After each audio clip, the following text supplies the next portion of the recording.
Alright, guys and girls, and those who identify as anything else you want to in this great, powerful, and beautiful galaxy. Ugh. Okay. You know, this. Sorry, I've got my ears sticking out in the middle of nowhere right now. Bear with me a second. I haven't cleaned up my room because this is like an emergency video right now. I haven't even done anything. Like I haven't set up my stuff so that all of it looks. Now I'm looking straight at you, which is great. I'm not going to be the whole time, unfortunately, because I'm bringing you, as I said, an emergency video on CG's Road Ahead post. Now, I want to get into watching this as soon as I can without fluffing around too much because it could be taken down at some point. Now, I've gotten about halfway through this video and I've decided to stop and record and replay it now, recording my reactions for you guys because there's a significant amount of information in here for Star Wars Galaxy of Heroes that I think I just need to jump on straight away with you guys. So we're going to watch this together. I'm going to pause it throughout and we're going to discuss. Okay, here we go. Let's come over to the video now.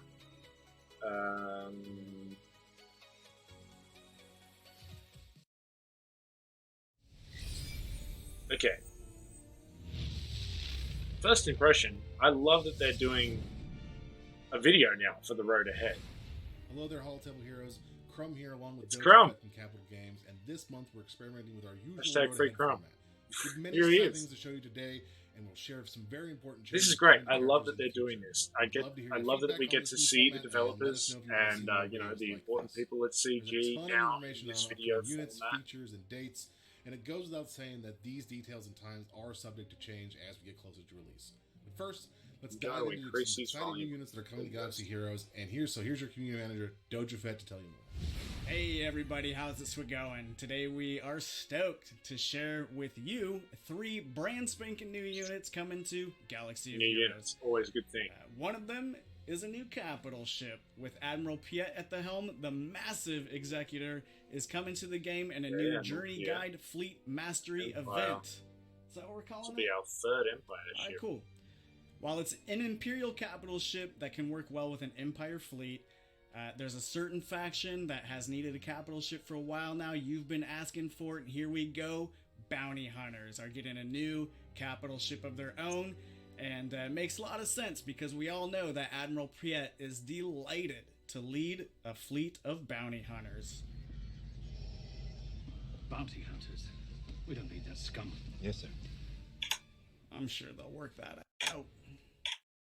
Are you sure they're going to work that out? You're going to put Admiral Piet as the capital ship for... Okay, so first of all, I mean, just for me, lore-wise, as you guys may know by now, I'm a huge Star Wars fan in general, right? Of all the Star Wars content that's out there. So it's strange to me that we're going to have a capital ship for bounty hunters at all. I get for gameplay reasons why some people might want it, if that is in fact the case. However, bounty hunters are bounty hunters because they work alone. They're contractors, right? They don't have a overarching capital ship sending orders out to them.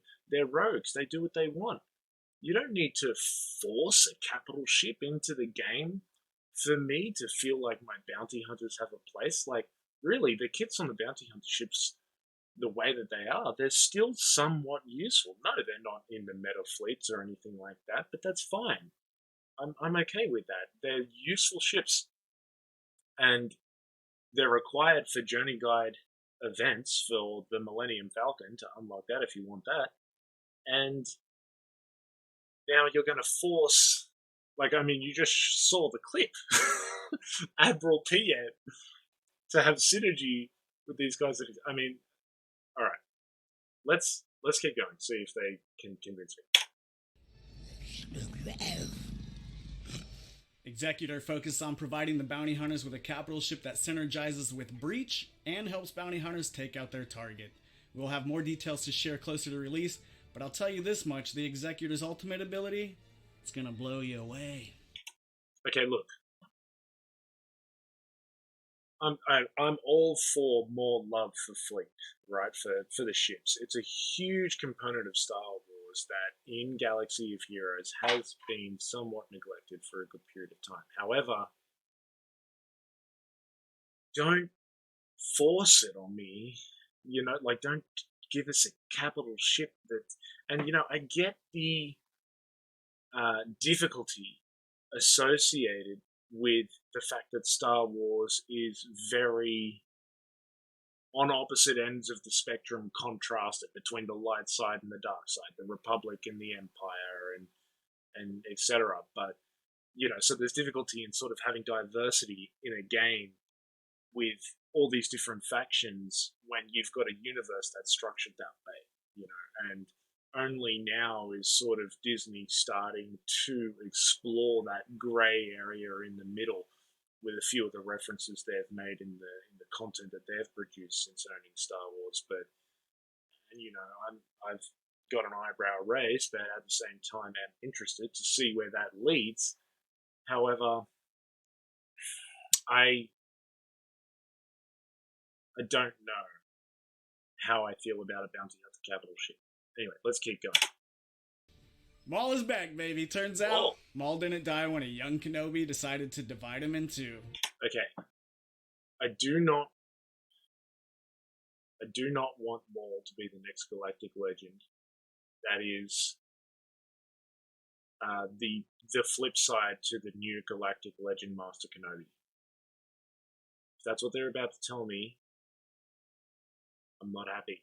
This version of Maul represents his journey during Season 7 in the Clone Wars, robot legs and all. I hope those are under warranty, Maul. Maul is one of my favorite characters, and we really wanted to do him justice. His kit and animations pay homage to one of Maul's best moments on screen, his incredible duel with Ahsoka Tano on Mandalore. I did love it's probably one of the most visually stunning lightsaber duels of the entire series, and let's face it, that whole series is packed full of them, so chef's kiss for that. Thank you, Admiral. Hopefully we're not going to cry Just together. Just called Maul now. He's lost the title of Darth. Somebody got demoted. And also thus loses the Sith tag in-game. Season 7 Maul is out for revenge, and he has a new status effect called Anguish, which deals himself damage while boosting his offense and enabling extra abilities and effects. Okay. Galactic Legend status aside, that sounds interesting. An ability called Anguish that, like, that's the nature of the dark side, right? The dark side eats away at you to give you those boosts in what might seem like offensive capability. Like, obviously it goes deeper than that, but, you know, that's the dark side's appeal, isn't it? You know, the power of the dark side. It's like very offensive in its appeal to its, like, fundamental power, but there's a cost to that, isn't there? I think that this is a really good idea. This, I don't know if he called it a buff or a debuff. Anyway, this as a mechanic, as an idea, Anguish, I love the name of it too, is awesome. And for those of you who have watched the Clone Wars series throughout, especially those seasons that had Maul, you know how much he has that emotion as a core part of his personality as well, you know, and it fuels what is his power. And so I love this for his kit. Let's keep going. There's one thing Maul hates more than anything else: Kenobi. He's one of the few character kits to have a direct call out to specific enemy units, and Maul gets extra stacks of Anguish whenever he faces any of the Kenobis in our game. Any of them. There's a few. Kenobi! He's also an unaligned Force user and will strengthen a number of dark side teams, but the real surprise here is that he has a certain tag. What is it?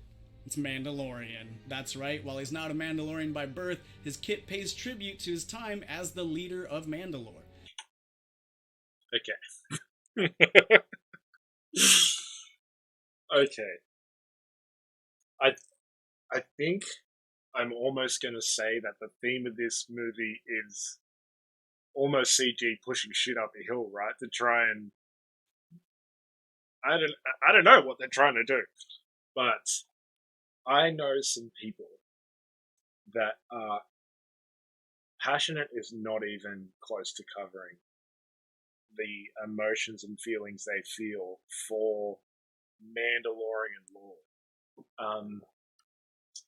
And you know, for me, Star Wars is more about that contrast between amazing technological advantage and also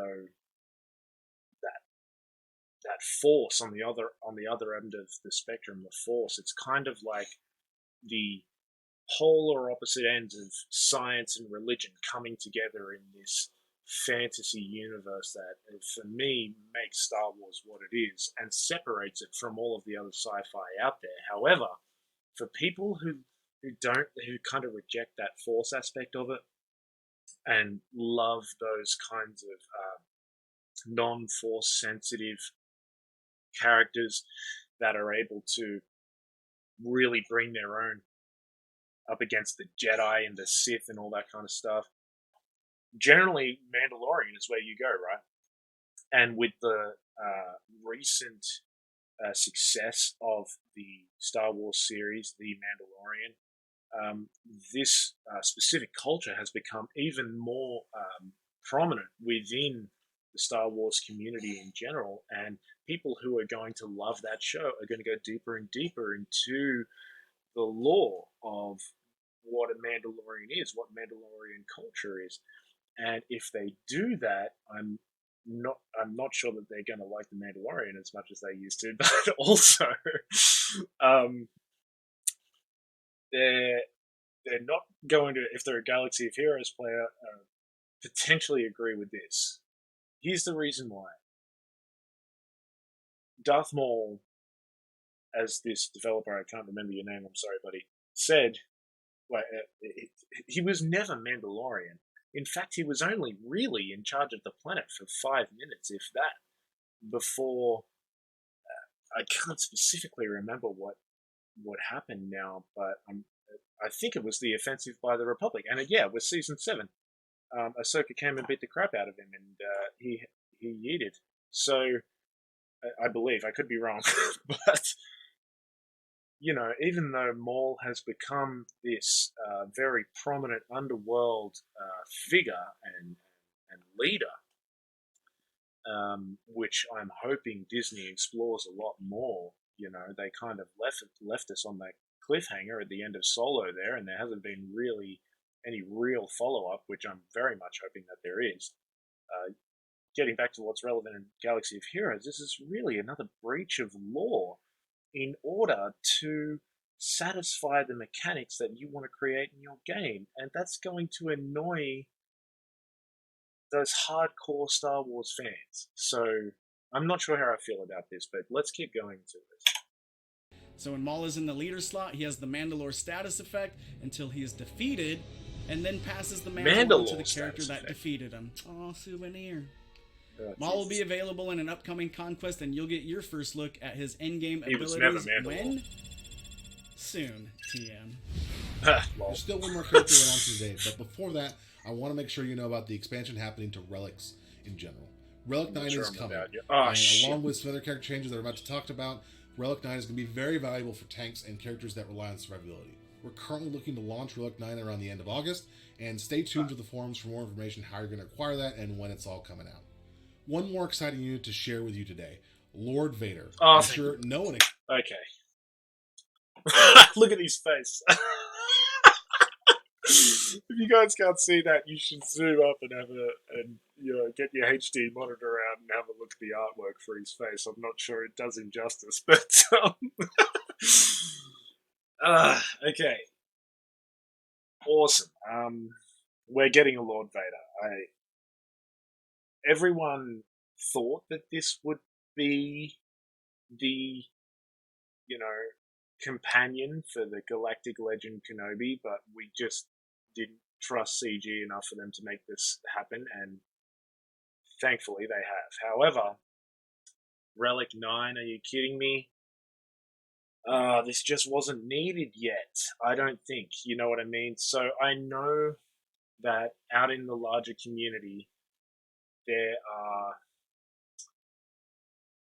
a lot of people who spend a lot of money in this game and are in really high level top tier guilds and are, smashing a lot of Relic 8 on their characters.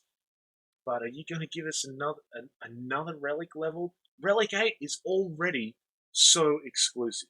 And I know that you're always going to predominantly want to cater to those people that are spending tremendous amount of money in the game. And so you should. At the end of the day, you guys are only doing this because you're lining your pockets with a tremendous amount of cash. But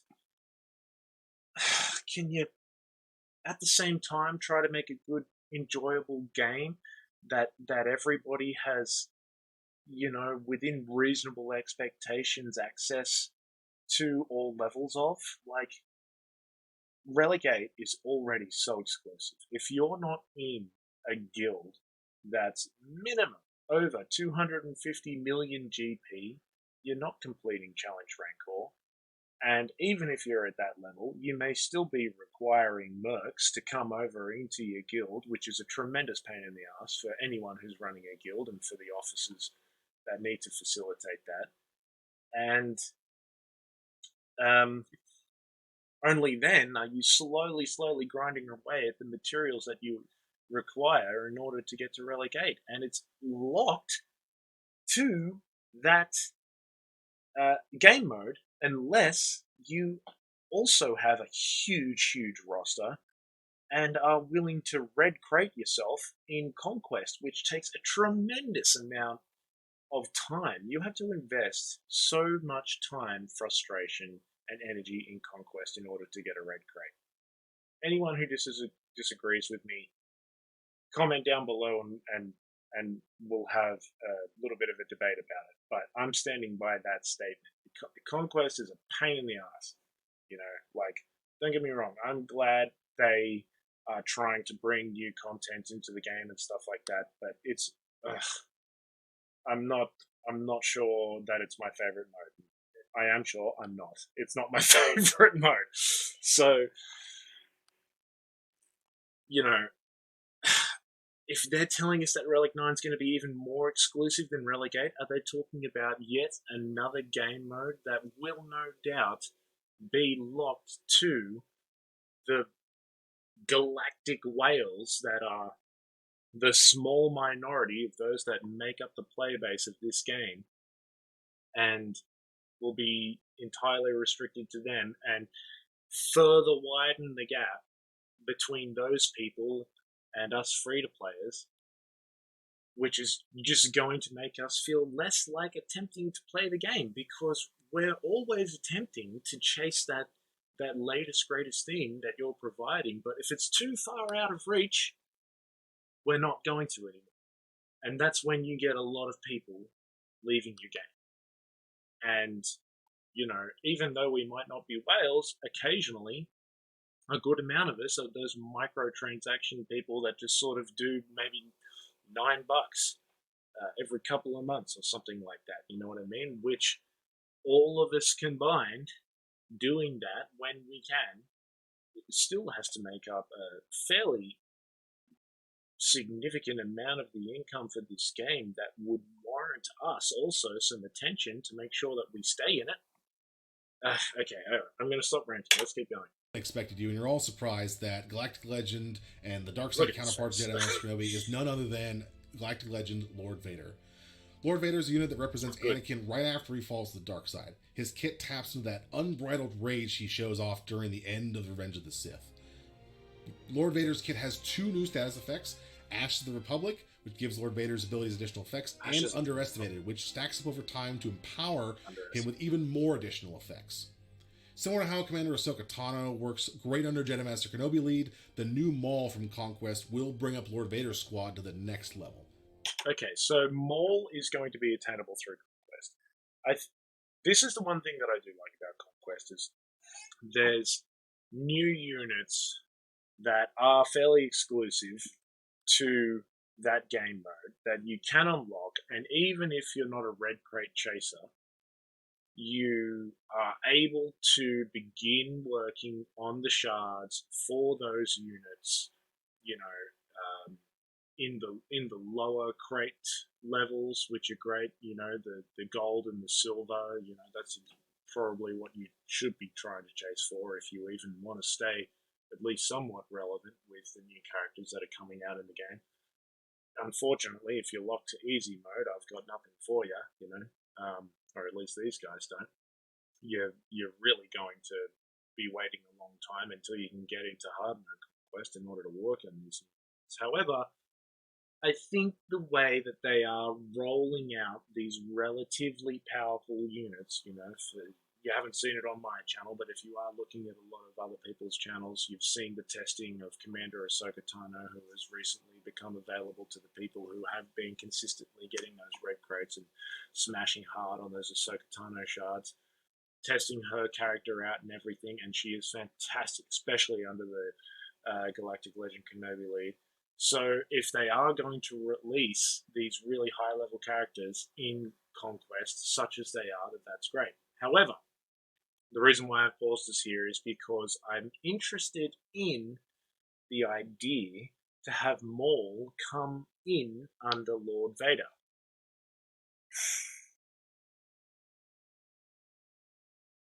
There's no precedent in the law for that, you know what I mean? To have a strong synergy between those two, because never have they ever met, as far as I'm aware, in the Star Wars universe. And certainly have they never met long enough in order to have a strong synergy in battle, united with each other. You know what I mean? Like, for me, in Star Wars Galaxy of Heroes, that's what synergy is about. Like, take Phoenix Squad, for example. They are a tight-knit squad that are working together all the time, day in, day out, for years and years and years, fighting for the rebellion at the initial inception of the rebellion, which is what I really love about Phoenix. And so they should have, as a squad, great synergy when they work together, because they're a team. You know what I mean? Galactic Legend Lord Vader and Conquest Maul are not a team. So, as much as I love that you're bringing these two new characters to the game, and I hope one day I'll be able to get them, why do they have strong synergy with each other? Because this is when it was convenient for you to release them into the game. Look, as much as any player of Star Wars Galaxy of Heroes does, I have my grievances with the game. But I am going to put this preface, disclaimer in right here. I love the game. They're going to have to do something pretty horrific for me to ever want to stop playing it. Because for me, I enjoy not being at the upper echelon of the game. I'm happy to just slowly collect my characters and build my squads, and I don't mind if I'm not getting the latest greatest stuff and building it up to Relic 9,000 before all of the people who are spending $1,000 a week in this game can do. I'm okay with that. I love that a lot of those guys are content creators, and I can watch and experience that aspect of the game vicariously through them. However, I understand that my financial position is never going to allow me to do that, right? So, I have to enjoy this game in a different way, like 99% of us do. And so, this is not a great deal for my day-to-day enjoyment of the game.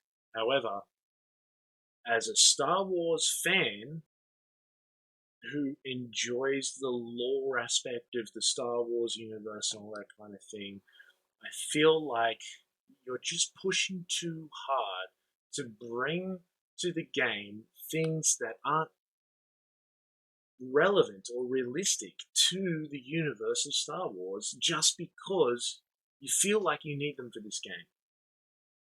Let's keep going. And you can find the first requirements on the forums right now, as a matter of fact. And there's a sneak peek at the third set of requirements. More on why that's the case in just a moment, though. The first set is available in-game on July 28th. We've got the second set coming out on August 11th. And the final group will... They have a lot to do with, Jedi Knight Anakin's fall to the dark side and his eventual becoming of Lord Vader. Like, when was Bad Batch involved in that? It wasn't. You want us to boost up Bad Batch all that way because they're recently, dropped characters into the game, and we're going to have to pay for it to make it happen if we want to unlock him straight away. Yeah. I mean, I say that as if I'm surprised. I'm not.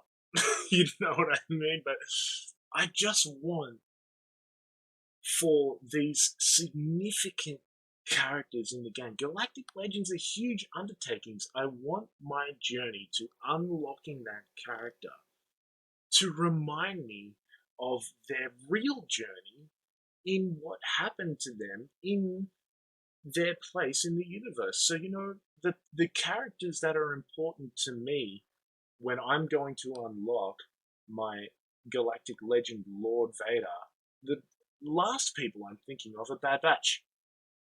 I'm thinking of Padme. I'm thinking of, General Anakin Skywalker for sure. I'm thinking about any Kenobi that's obviously not going to be Galactic Legend Kenobi, so that I can, Kenobi was Anakin's master. Obviously Sidious. You have to have Sidious as a requirement, but you're never going to, because you've already used Sidious as a requirement to unlock Dark Eternal Emperor friggin' sequel Sidious. I'm trying not to have a stroke on the camera right now. Okay. I want this game to adhere more to the laws of the Star Wars universe than it is. You're making it too obvious. Okay. I'm at risk of making this video more than 3 hours long, so we're going to keep going. Will be available on August 25th. So Lord Vader joins the holotables in early September, so get ready to crush the Republic and join the dark side with an exciting new Galactic Legend unit. An important announcement we have for today is around upcoming character changes. I'm sure you know that it's extremely rare for us to go back and change a character if we don't have to. So when we do, we really don't want to take this lightly. This is a big undertaking for us, and it's really necessary for the long-term health of the game. So the main change we're talking about today is that we're removing the ability to ignore defense from several characters, while we're going to add or maintain their utility in other areas of the game. So these units pose a significant balance concern for Galaxy Heroes, and as the game grows, that concern continues to get amplified. It's diminishing our ability to use defense in the future as an interesting and valuable stat, and restricts our design space when our team is working with new characters and events and wants to do something awesome. These changes are going to allow tanks and future units to use defense in new ways and not be one shot off the board. Like right now, defense is trivialized by the number of units that have a high amount of defense penetration or just completely ignore defense. Okay. Before I even know where this is going,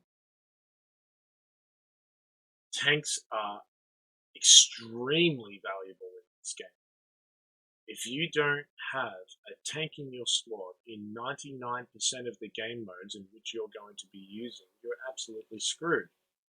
And now I'm confused. You're flip-flopping. First of all, you said we need to have characters ignoring defense so that we can one-shot your tanks. And now in the next slide, you're telling me that you don't want tanks to be one-shotted? Okay, I've got a lot of red flags going off in my head here. Entirely. We're providing most of these units with some additions to their kit to offset the parts that were removed, and returning some of the resources you used to upgrade them. And if you've got a Darth Vader, a General Skywalker, a Jedi Knight Luke Skywalker, and or a Wat Tambor at Relic 8, we're going to return those units to you at Relic 7, and the resources you spent upgrading them will be sent to your inbox. You know what all of these characters are involved in?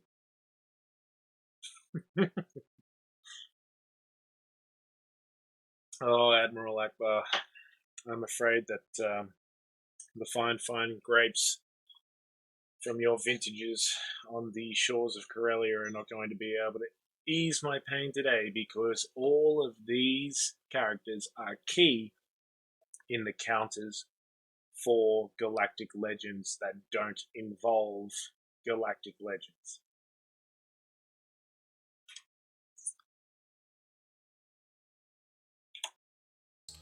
The details of what's getting added or removed are available right now on the forums. You can go check those out and read those. But these are not going to go into effect for about another month. This is to give you some time to make an informed decision on whether you want to re-relic those characters or use those resources. So these characters are going to be useless. They're nerfing them. They're going to nerf what, Tambor? He's the... Let me breathe. Wat Tambor is perfect the way he is. Any change to Wat Tambor right now would be catastrophic to this game. Already is Wat Tambor so sought after because of how exclusive he is locked into a Geonosian Darkside territory battle. And even when your guild get access to being able to complete Geonosian Darkside territory battle, your guild needs to be strong enough to get all the way to the third row of territories to be able to access the middle third territory there, to be able to get to the Wat Tambor mission. And then you need to have strong as hell Geonosians, good RNG, and hopefully enough people in your guild that have all of those things that you can get even 5 shards per TB, which come around, what, once a month? And then you've got light side and dark side, like, if that, maybe it's 2 months. So that you can spend fucking 10 years, bringing your Wat Tambor up to 7-star, and you're telling me you're going to nerf him. He's perfect. At the point that he is now, it's such an incentive to do that. He's so exclusive to that one aspect of the game that for a guild to band together and optimize their rosters for this specific game mode, because you're going to need to relic the hell out of your Grievous squad, out of your Dooku, out of your Asajj Ventress, out of all of your Geonosians, in order to maximize your reward outcomes from doing the Darkside Geonosian territory battle, which is very hard. It's significantly harder than the Hoth TB, so if you're a lower level guild, you've got a lot of work and cooperative work to do to be able to get your guild to the point where you can then transition to Darkside Geonosian territory battle and begin the long journey to unlock Wat Tambor, and you're telling me you're going to nerf it. Similarly, Darth Vader has literally just undergone the greatest rework of his life in this game, which has finally brought us a Darth Vader that makes him feel like he somewhat subscribes to the Darth Vader that is in the Star Wars universe. He is literally one of the most powerful people in the Star Wars universe that ever was. Top 10. Easily, I'd argue that against anyone. One of my favorite things that they ever did with Darth Vader, and now I'm talking about EA, is The Force Awakens. We at the end of The Force Awakens, when you're playing as Cal Kestis, and you get to the end of the game and you're on the final mission, and you're facing off against Darth Vader, and I cannot wait to do this in a video again with you guys one day, is see the true level of Darth Vader's power. And finally, he's such an old character in this game, and finally they gave us a rework after years of him being a trash character to bring him up to the level where he was useful again. such an important character to Star Wars overall. You can't have Darth Vader be a crap character in your game. We finally get him reworked to the point where the community that is playing Star Wars Galaxy of Heroes is satisfied with him, and now you're telling me you're going to nerf him. These two, Jedi Knight Luke Skywalker and Commander Anakin. The epicness of what you have to go through to unlock those characters, it would be very disappointing to have to experience them being nerfed somewhere else, depending on how you feel about those changes.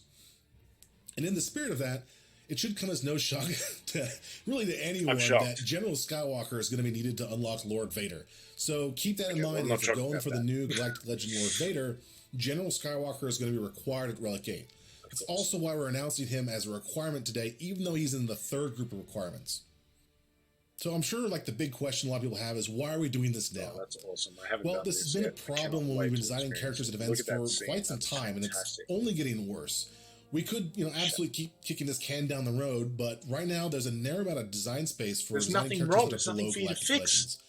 Everything we do has to account for this immense defense penetration, and I think Sith Eternal Emperor is a really good example of this. He had to have several specific balance changes just to account for General Skywalker. This expands his kit to have a bunch of caveats and make sure that something as powerful as Galactic Legend isn't trivialized by... Okay, so it's confirmed. They're going to be nerfing the characters that are used in the common non-Galactic Legend counters to Galactic Legends. This is catastrophic for this game because one of the things that so many people get enjoyment out of is learning how to put together non-Galactic Legend teams to counter Galactic Legend teams because they are already so powerful, and so of course those people who are so passionate about your game, CG, are going to want to put their very, very intelligent minds to work and come up with these amazing strategies and mod loadouts and stuff like that they can apply to non-Galactic Legend characters to counter them. And if you're just going to say, no, we have to make them so powerful that it's impossible for you guys to do that at all, then you're going to alienate us all, no matter how much money we're spending in the game, because Galactic Legends are already Galactic Legends in your game. They're massive. Massively powerful. It's almost on the border of being too powerful already. You know what I mean? You're not seeing any of these Galactic Legend counter squads in the top 10 of any of the squad arena shards, are you? Because they can't hold on defense. They're not worth anything except for a soft counter in Grand Arena or Territory Wars. It's not needed. You don't need to do this. You're seeing a problem where one doesn't exist. Older kits.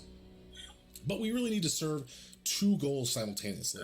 On one hand, we need to change some aspects of these characters for the long-term health of the game, not only for the additional design space, but also for the characters that are already dealing excessive damage in certain scenarios right now. On the other hand, these characters are really important characters, and a lot of players have them highly upgraded and really use them for the utility against Galactic Legends. Yes. So the core of the issue becomes, how do we maintain their identity, but also maintain much of their effectiveness? So we are going to nerf them, but we're going to try not to nerf them too much so that you still like them, and you are going to reinvest those materials in, boosting them back up. And you, by the way, you have no choice with General Skywalker because you're going to need him when you're going for Lord Vader. We always want to preserve a unit's original identity when we go make changes, and the overall value of the character should stay the same for players, but it's partly subjective, and it's a really tricky piece for us, and the impact of these changes are going to vary widely based on where people are on their journey and how their rosters are right now. So we really have to ask ourselves and the community, you guys, Do we maintain these characters' effectiveness and at a similar power level in most other scenarios? Well, do we maintain their appropriate feel as a character in the Star Wars universe is super critical for us. So ultimately, we got to serve both of these areas, and we have to address, of course, the modernizing these units and also making sure that this is a valuable thing for players to still have part of their roster. In addition to these changes that I've just talked about here, we're going to be looking to bolster Galactic Legends' competitive viability with a few changes to sort of maintain our vision of Galactic Legends as the top of the meta, the big thing that everyone's shooting for, and it should be something that's, very powerful and very exciting to unlock. They're already that. As we add more GLs, though, we want to shore up their spot at the top of that meta and treat them, more like raid boss. As I said, they're already consuming the meta. If you don't have a Galactic Legend, you're nowhere near the meta. All right. And even if you have one, you've still, once you get a Galactic Legend, that's not the end. You still have to grind out their ultimate ability, and then you still have to grind out their optimal squad, which is locked even further behind, more only very recently released characters in the game. Like, for me, I've, on my old, account that is at around about 5.3 million GP right now, I've got Rey, and I'm literally only just getting my Jedi Knight Luke Skywalker up to Relic 7. I'm only just putting together my first optimal, and I'm still months off it, Galactic Legend Rey, and I started grinding for her as soon as she was released. I dropped everything. As soon as they released Galactic Legends, which almost seems like a lifetime ago now, I started going for her. I only recently unlocked her. I only recently got her to then Relic 7, and I'm still one successful battle away from getting her ultimate ability. And in the meantime, I've been able to sort of sidestep and go to Jedi Knight Luke and bring him up, and I've got him at Relic 6 now, who I've got in a squad with Revan, who I've still only got at Relic 5. I've got him with Hermit Yoda, who's still only at Relic 3, which was the minimum requirement to get with Jedi Knight Luke, General Kenobi, etc. Like that squad that I know you've all seen 1,000 times. And I haven't got any other Galactic Legends. There's no way I could even hope to get any more Galactic Legends without spending thousands. And that experience alone for me to get that one Galactic Legend, to get Luke, who's not a Galactic Legend status, but just a tier underneath, was huge. And the only reason why I did it, Rey is far from my most favorite character in the Star Wars universe. The only reason why I did it is because of the already substantial power that a Galactic Legend holds within this game. There's no problem. There's no issue with us thinking that a Galactic Legend isn't absolutely necessary to be within the meta of this game. Really, you need all of them. You need all 4. 5 now. There's 5. Jesus. And now there's 6. They're releasing the requirements for number 6. There's already such a huge divide between what you can free to play and what you must absolutely spend for. You do not need to widen it, because when it boils down to it, that's what you're talking about. You're talking about widening that gap even further. Raid bosses? That's ridiculous. So there's going to be several changes to kits. That's ridiculous. Are going to have, Galactic Legend exceptions, very similar to how they have raid boss exceptions. And one of the characters, though, that we really want to call out specifically is the Dark Trooper. A lot of people have upgraded and invested, resources in this character to counter Galactic Legends specifically. So for this character, we're going to be returning them to you at Relic 5, and any resources used past then are also going to be sent to your inbox. And so these are some big changes that we have to consider, really carefully how we launch them. So, of course, we take these all very, very seriously, and changing the character post-launch is always a last resort for us. But in this case, it really opens up the design space for new characters, reduces the number of specific workarounds we have in kits, and creates a much more healthy meta long-term. Okay, I disagree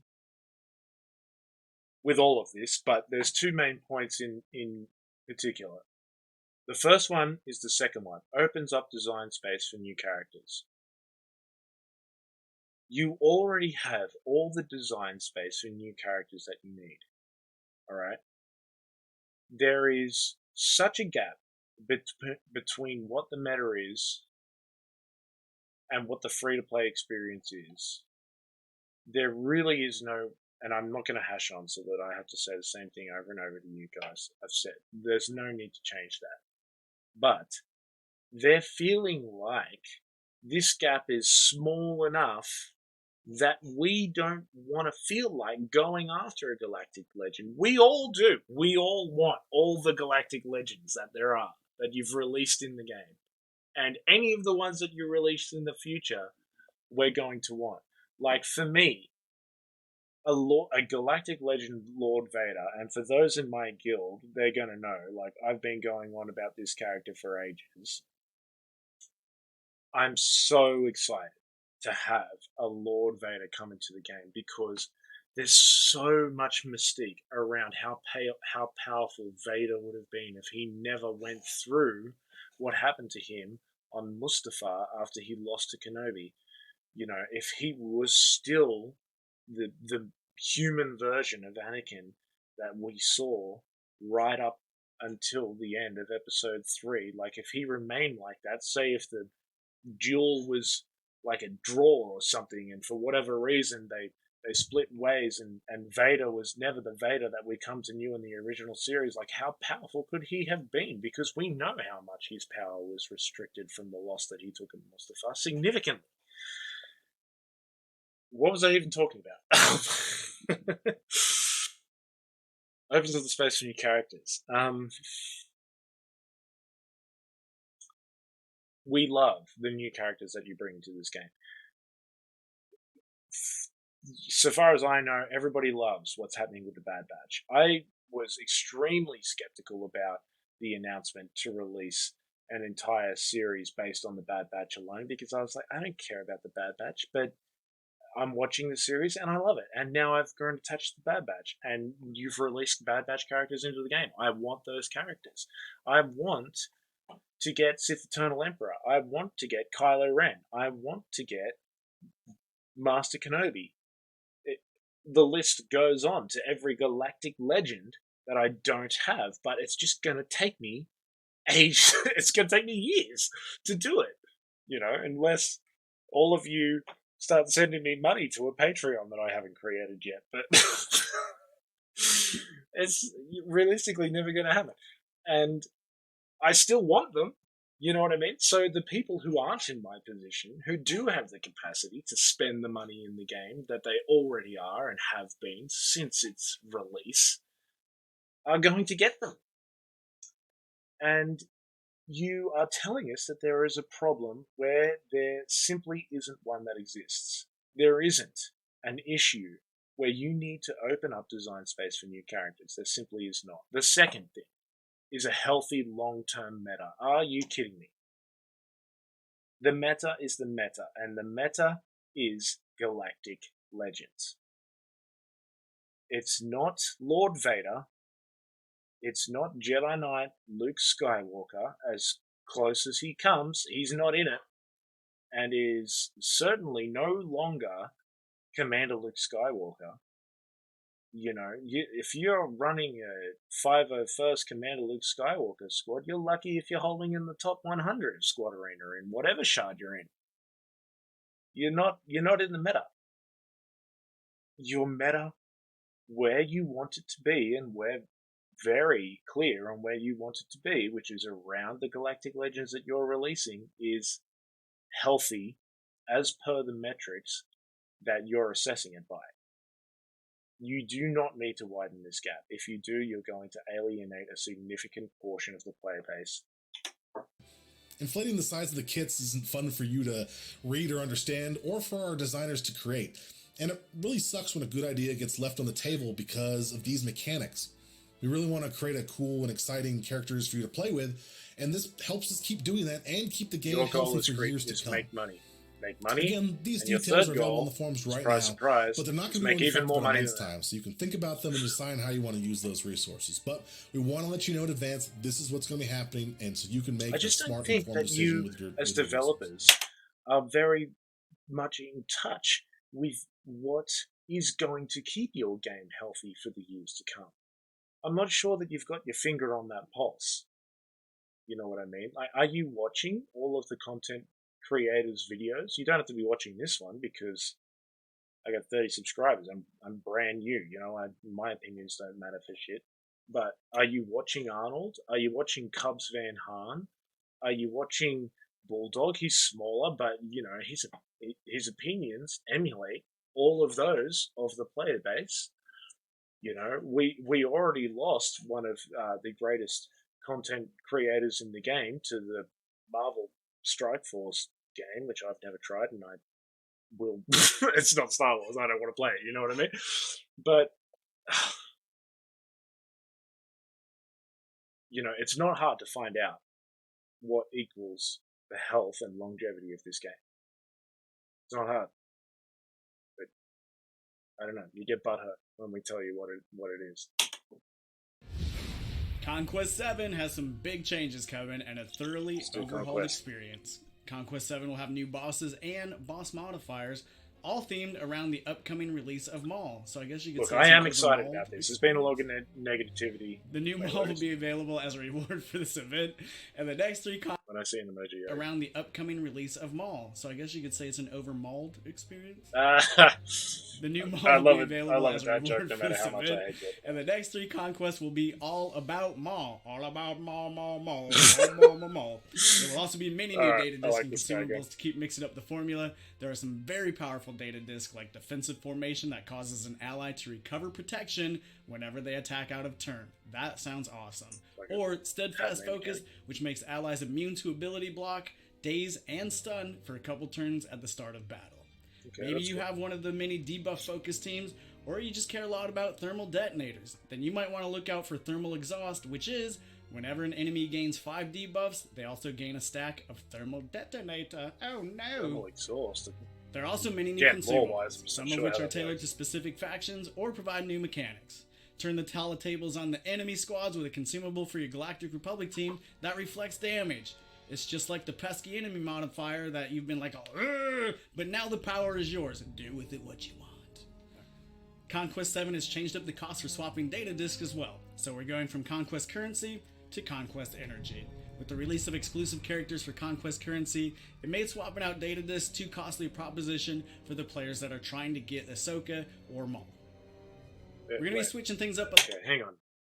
I'm not sure I quite understand that. I'm sorry for you guys that do, but I just need to... With a consumable for your Galactic Republic team that reflects damage. Okay, new consumables. It's just like the pesky enemy modifier that you've been fine. Like, but now the power is yours. Do with it what you want. What's happening with the energy? Conquest 7 has changed up the cost for swapping data discs as well. So we're going from Conquest Currency to Conquest Energy. With the release of exclusive characters for Conquest Currency, it made swapping out data discs too costly a proposition. Yeah, 100%. There's no way you're going to be spending your Conquest energy on swapping data discs. You're just going to get the best you can get, and then you're going to make it work all the way through because you're saving every ticket you get to spend on your unique character that you're going for, whether that's the Razor Crest or Ahsoka Tano. It's going to be more. There's already too much to go for in Conquest. So if they're swapping out the cost of data discs to energy, I'm 100%. That's a thumbs up. Good work. Proposition for the players that are trying to get Ahsoka or Maul. We're going to be switching things up a little bit. Conquest 7 will not be launching right after Conquest 6. There will be a slight delay as we need additional time to rebalance and refresh the entire experience. So we're planning to condense the time between the next several conquests, however, and our goal is to still run 3 conquest events over the next 3-ish months. Listen, 1 conquest a month, I think, is absolutely fine. As I've mentioned before here and there, I think the investment in time that a conquest requires is huge. Now, I know that those of you who disagree with me are going to have more money than me because you want to unlock those characters faster, and you're going to be hitting refresh on that Conquest energy. In addition, you have more time than me, and it's not an insult. I hope that I get to the point in time one day where all I'm doing is making Star Wars Galaxy of Heroes videos and playing the game.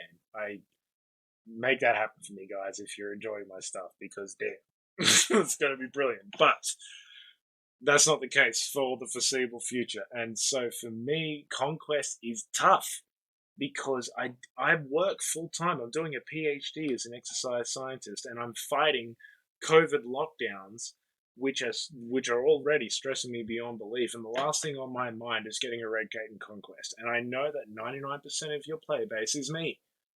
They have a real life beyond this game that is taking up most of their time.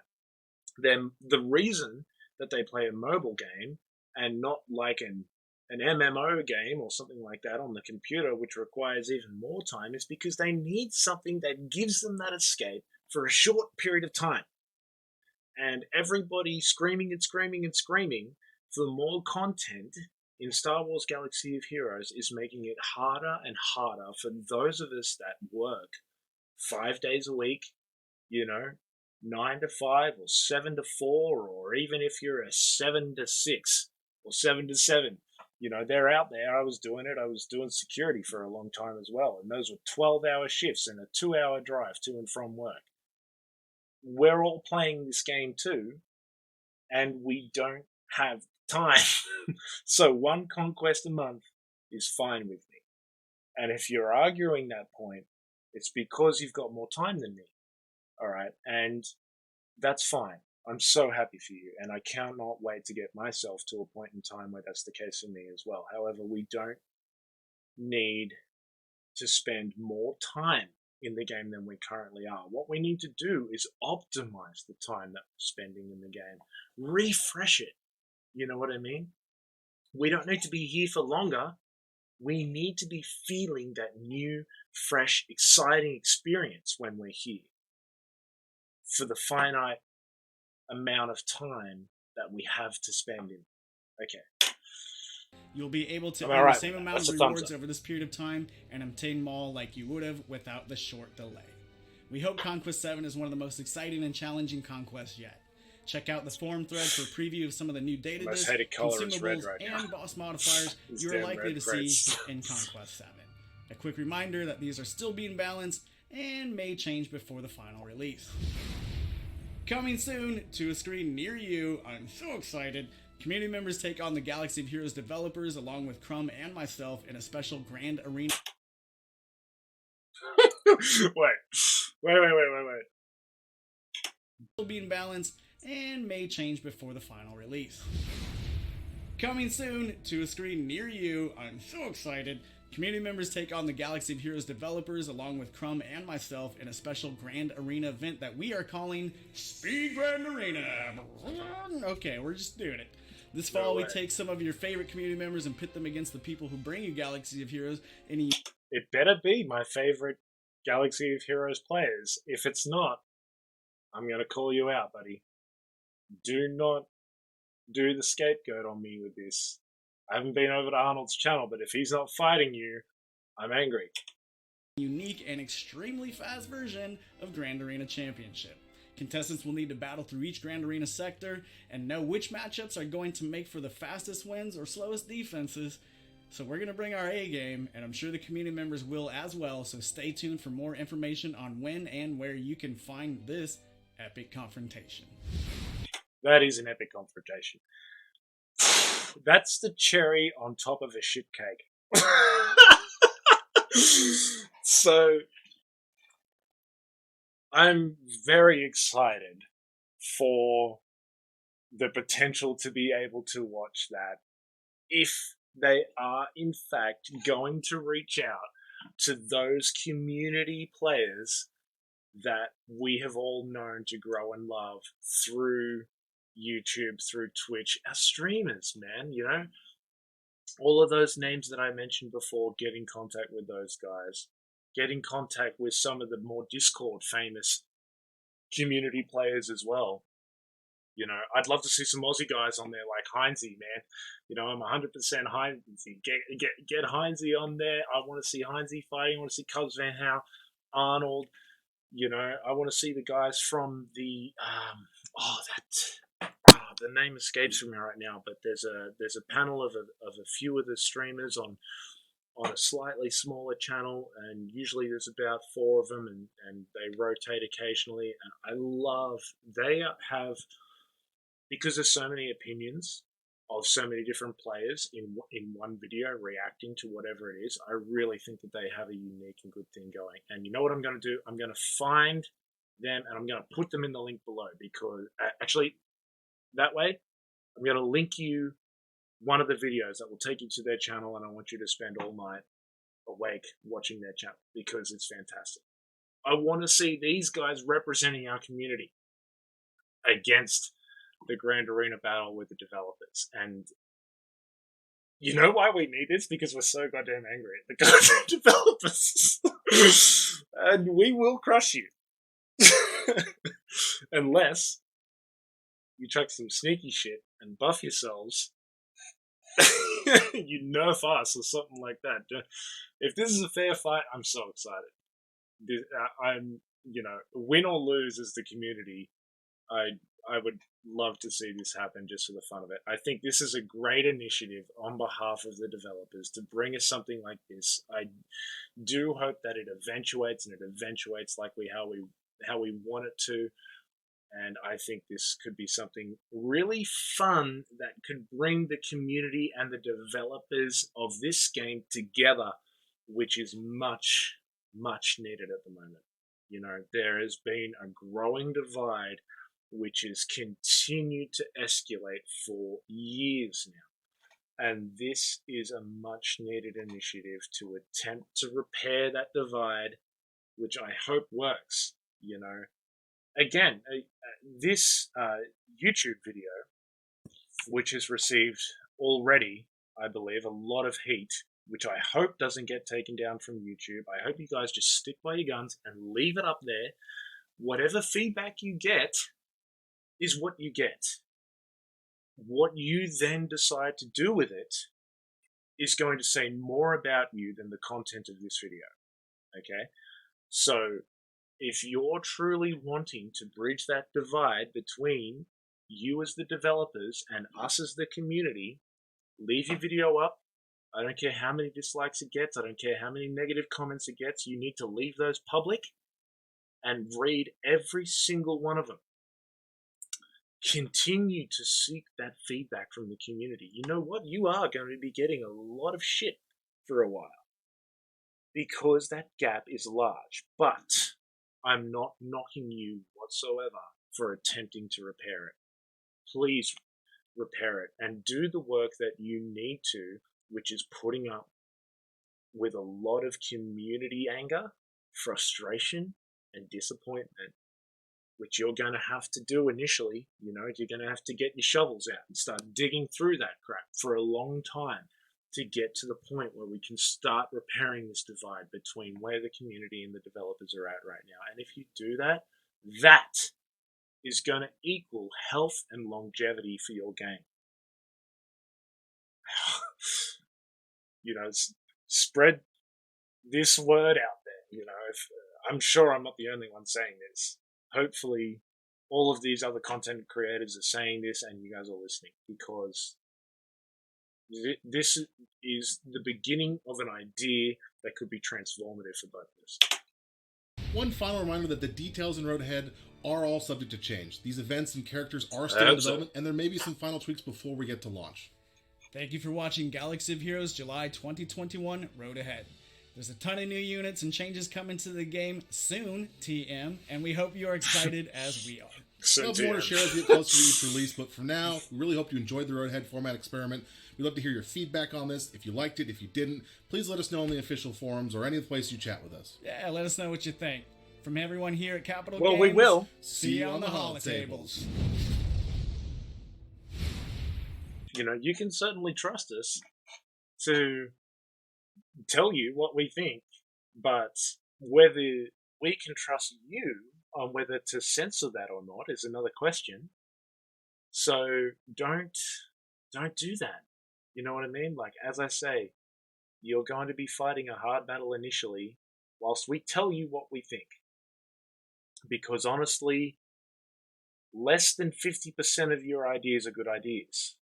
And we're going to make that clear to you. Now, you don't have to take that personally. Overall, as I say, we love this game. We wouldn't have kept it alive. You didn't keep it alive, we did. For, this long. What has it been? 5, 6 years now? If we didn't love it, we do.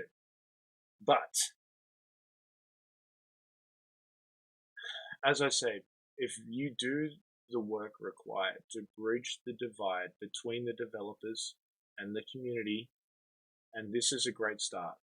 I think there are a lot of things, like, main concern is nerfing the characters that are going to basically wipe out any chance for us being able to have a non-galactic counter to Galactic Legends. There's no problem there. You foresee a problem that your Galactic Legends aren't powerful enough. Whatever part of your brain is telling you that, I want you to take a 9mm and blow it. Just that part, not all of it. I want you to survive. But that part of your brain that's telling you that information is so wrong, I cannot overstate how wrong it is.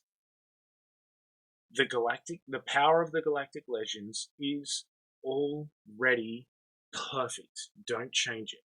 We all want your Galactic Legends. We're all, like, a lot of us, significant portions of us, are going to make you billions and billions of dollars to get them.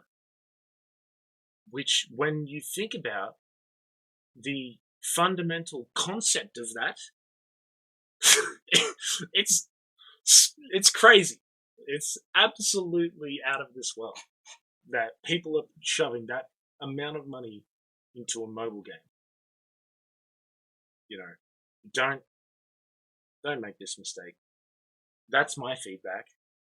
For the last portion of your video, where you're saying you're going to have this grand arena match between developers and community, I think that that's not a band-aid, you know what I mean? You're actually putting stitches into a wound with that. I think that is a really, really great first step to bridging a wound that has been there between the community and the developers, and you're really putting yourselves out there and allowing us to interact directly with you, which hasn't happened for a long time. Like, all of those moves that were made where you had the shared Discord server with some of those content creators and other prominent community members of the Galaxy of Heroes community that you shut down, shutting down of the test accounts that the streamers had and stuff like that. All of these things were all very negative moves which began to create that divide between the community and the developers. And now I hope maybe you're under new leadership. I don't know the details of what's happening in CG, and I only get frustrated when I do, so I'm not going to learn them. But maybe you're under new leadership there. I don't know what's happening, but you're obviously trying, and I applaud you for that. And a lot of people aren't going to. They're only going to give you the negative of what's occurred in this road ahead video. One, I love that you've done the video. Fantastic. We're just going to cover the positives. Let's cover the positives, because I want to be a positive person. I love that you've done the video. I love that I get to visually see the developers that are creating the game that I love and have invested so much of my time in and passion in. It was fantastic to see you up there. I loved the couple of dad jokes around the new Maul character that came in. Like, I that's my kind of sense of humor as well, and that helps me to identify with you. Even though I can see a few of you were awkward on camera, Crumb, #Crumb, awkward on camera, it's all good. I liked that experience of getting to see you deliver the road ahead on film. That was not a mistake. Don't take that video down, even though you're going to receive a lot of hate. Next positive. I'm excited about Maul. You know, he is a super cool character. If you've watched Clone Wars and you got to see, you know, the revival and then the character progression of Maul throughout Clone Wars, and then you also went and watched Solo and you saw him at the end of that, you were extremely excited. Yes, we're going to see Maul again on the big screen. Disney, where's that at? But hopefully it's there, it's coming in the future in, you know, the Kenobi series. And minimum, I'd love to see his own film. Like, when am I going to get my next Star Wars film? But he's a loved character. He's great. He's fantastic. He's one of the best enemies that we've had in the Star Wars universe ever. And so to bring him as second character is amazing. Thank you. Stop bringing us Solos and Chewbaccas. I do not care. A Maul is awesome. Great work on that. Now, next thing. The change in having to swap my data discs from the ticket, the Conquest ticket currency that I need to spend on my shards for my Ahsoka Tano or my Razor Crest, into Conquest energy instead. Perfect, 100%. That's a small change, but one that's very much appreciated. Great, because you know what, I'm not a huge fan of Conquest already. To make it that little bit easier for me, in order to, the only reason I'm doing it is for those characters, right? Like, let's be honest, if those characters weren't locked behind that game mode, I wouldn't be doing it. And so I'm glad that you're making it easier for me to get those characters. Keep on that train of thought for Conquest. Give us more incentives to do it, not less. Great positive. What's the next thing?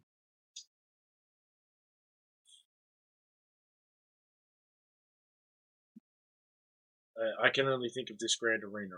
It was the next positive thing, which was the community versus developers Grand Arena. I'm not going to harp on any more about it. I'm very excited to see what information you guys release about that in the future. And I think the main point is that could be potentially a very good initiative to heal the divide between the community and the developers. And I think it'll be a very fun way to make that happen. So, and I'd love to see the developers play this game. In Grand Arena is hands down the greatest game mode in this game. You know, that's why I've done so many videos on it. It's, for me, it's the reason, it's almost a reason to play this game. To test out all of these characters that you've gotten in as close to what we have as a PvP style match. It's fantastic, and for them to take this game mode and then decide to verse us as the community, I'm very excited to see that. Fantastic move, thumbs up, perfect, make it happen, don't cheat. I'm not going to keep you guys for any longer. This is already the longest video I've ever made. A lot of controversy with this one outstanding negative, which is that you're going to nerf the core characters for Galactic Legend counters. You say, as a caveat, that everything that is said in a Road Ahead post is subject to change. That is simply and unequivocally the single thing that must become subject to your change. Do not touch the kits on those characters. Do not touch the kits on your Galactic Legends to change the balance of that power. It's already firmly in the hands of your Galactic Legends. Do not widen the divide between the free-to-play experience and the whale experience. It's already large, okay? In order to become, in order to jump up into the meta, which you think needs repairing, it does not. It costs thousands and thousands and thousands of real dollars. That's insane. And people are doing it. And people are making you rich because they are doing it. Don't get greedy and try to make them do it even more. Because we will know what you're doing. We're far more inside your head than you think we are. That's it. Okay, guys, listen. I think if we're looking at this in terms of number of positive things and number of negative things, there's far more positive things in number than there are negative things. However, the one primary negative thing outshadows all of the positives that you're doing unless you backstep on it. CG. Okay. Guys, thank you very much for hanging out in this video. It's my first little emergency news that's occurring in the Galaxy of Heroes world video. I'm sorry it took so long, and I hope you stuck with me. I want to know what you think. If you heavily disagree with anything I've said, if you do agree, if you think there's something I've missed, comment down below. Let me know. If you think I've said something that reflects your thoughts and opinions as well, then I'd really appreciate it if you help me get the word out there, because it takes more than one person to do that.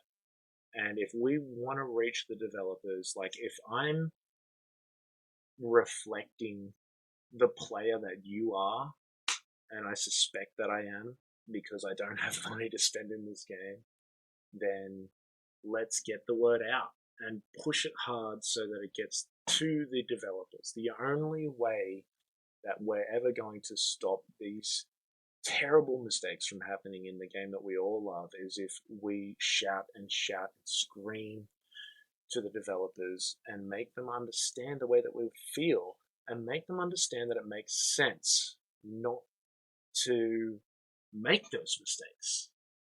We need to speak to their sensibilities as well as ours, and it isn't profitable for either the community or the developers to nerf characters and make the power divide between free-to-play characters and Galactic Legend characters even further. Alright, listen. That's it from me. Thank you for hanging out. Please subscribe, share the video, comment, like, all that fun stuff. I'll see you next time. In the next video, which I'm bringing to you, which is going to be top 10 tips for Grand Arena. Peace out, guys. Much love.